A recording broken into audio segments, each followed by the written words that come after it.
వెంటనే చాలా తొందరగా పూర్తి చేయొచ్చు. అందుకనే దీన్ని మనం డబుల్ ఇంజిన్ సర్కార్ అంటే ఆ పదం మీకు అర్థం కావడానికి చెప్తున్నాను. మీ బైకులు గుర్తుపెట్టుకోండి, వేగంతో ఎంత ముందుకెళ్తాం, కాకపోతే ఆ వేగం మనకి గమ్యానికి చేర్చేలా ఉండాలి. అందుకని అలాంటి చాలా ప్రత్యేకమైన గైడ్ లైన్స్ తోటి ముఖ్యంగా ఈరోజు మనకి విచ్చేసిన మన టూరిజం శాఖ, కేంద్ర టూరిజం శాఖ మార్చులు గజేంద్ర సింగ్ షెకావత్ గారు ఈ రోజున మన స్టేట్కి మద్దతు ఇవ్వటం ఈరోజు మొదటిసారి కాదు. ఈ రోజున మనకి విశాఖ స్టీల్ ప్లాంట్ కూడా మనకి ఈ రోజున దాన్ని ప్రైవేటీకరణ కాకుండా కాపాడగలిగామంటే దానికి ముందస్తుగా దానికి బీజాలు చేసింది గజేంద్ర సింగ్ షెకావత్ గారు జలశక్తి మినిస్టర్గా ఉన్నప్పుడు. పోలవరం ప్రాజెక్ట్ని, so I been telling you that how much you have understood Polavaram projects.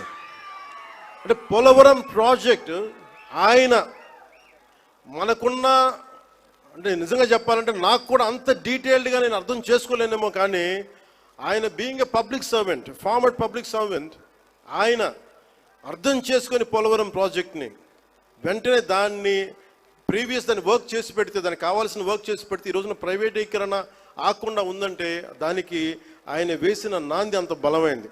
ఎప్పుడు Gajendra Singh Shekhawat G always wants hour Andhra Pradesh to be very progressive, to have a greater development, and he would like all the support which is needed, and he would extend that. This is not the first time, this is not going to be the last time. As long our NDA government continues, the growth will happen in a fast-paced manner. And we are grateful to you, sir. We are extremely grateful to you for the support you have extended. ముఖ్యంగా ఈ అఖండ గోదావరి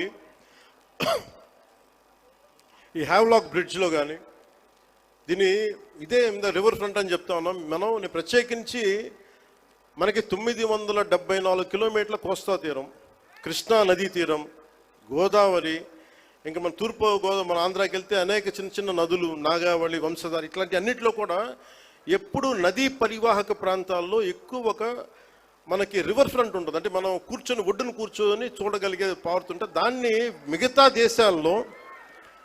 దేశాలు విపరీతమైన tourism develop చేస్తారు. మనకి నదులు అనేవి మనం ఎలా చూస్తామంటే విదేశాల్లో కేవలం అక్కడ కూర్చోబెట్టి రెస్టారెంట్స్ లేదంటే ఇవి పెడతారు. మన నది మన జీవనంలో భాగం, మన నది మన సంస్కృతిలో భాగం మనకి. అలాంటి భాషా సంస్కృతులు పరివిడిల్లే తీరవాహక ప్రాంతాలు మనది.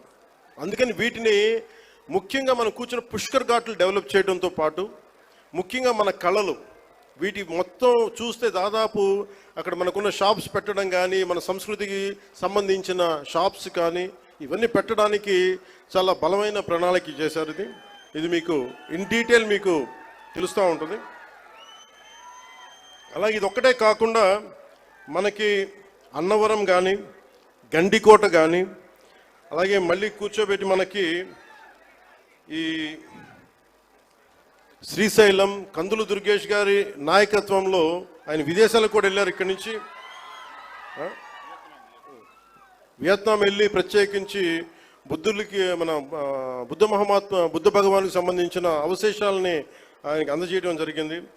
ఇలాంటి వాటన్నిటికీ అంటే మన టార్గెట్ ఏంటంటే ఆయన ఆధ్వర్యంలో ఈ 4 ఏళ్ల కాలంలో కేంద్ర రాష్ట్ర ప్రభుత్వాల ఉమ్మడి సహకారంతో 2035 నాటికి 35 లక్షల పర్యాటకులను అఖండ గోదావరి ప్రాజెక్టు ఆకర్షించేలాగా, అలాగే రాష్ట్ర వ్యాప్తంగా ఉన్న పర్యాటక కేంద్రాలకు పునర్జీవం పోసేలాగా గౌరవ ప్రధానమంత్రి శ్రీ నరేంద్ర మోదీ గారి సహకారం, గౌరవ ముఖ్యమంత్రి శ్రీ నారా చంద్రబాబు గారి నాయకత్వం, అలాగే పర్యాటక రంగాన్ని అద్భుతంగా తీర్చిదిద్దాలి అన్న ఆలోచనతో ఉన్న మన నేలబిడ్డ కందుల దుర్గేష్ గారు, వారి సారథ్యంలో రాష్ట్ర పర్యాటక రంగం ముందుకు పోతుందని తెలియజేస్తూ, అలాగే మన రాజమండ్రి ఎంపీగా మన భారతీయ జనతా పార్టీ అధ్యక్షులు సోదరీమణులు మనకి ఆవిడ సహకారం ఇవ్వకపోతే, ఆవిడ దీన్ని ముందుండి తీసుకెళ్ళకపోతే మటుకు దీన్ని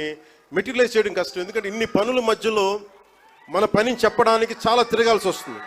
ఇవన్నీ చెప్పినందుకు వారికి ప్రత్యేకించి ధన్యవాదాలు తెలుపుకుంటా ఉన్నాను. అలాగే ఈ ప్రాజెక్ట్ని ముందుకు తీసుకెళ్ళడానికి వచ్చిన ప్రతి ప్రభుత్వ అధికార యంత్రాంగం అందరికీ, అలాగే పోలీస్ యంత్రాంగం అందరికీ మనస్ఫూర్తిగా నా ధన్యవాదాలు తెలుపుకుంటూ, ముఖ్యంగా గజేంద్ర సింగ్ మన టూరిజం శాఖ అమాత్యులు గజేంద్ర సింగ్ షెకావత్ గారు మనకి ఎలాంటి నేల నుంచి వచ్చారంటే the land of valour, the land of heroism, the land of వీరత, అంటే వీరులు పుట్టిన నేల నుంచి వచ్చారు. రాజస్థాన్, ఒక రాణా ప్రతాప్,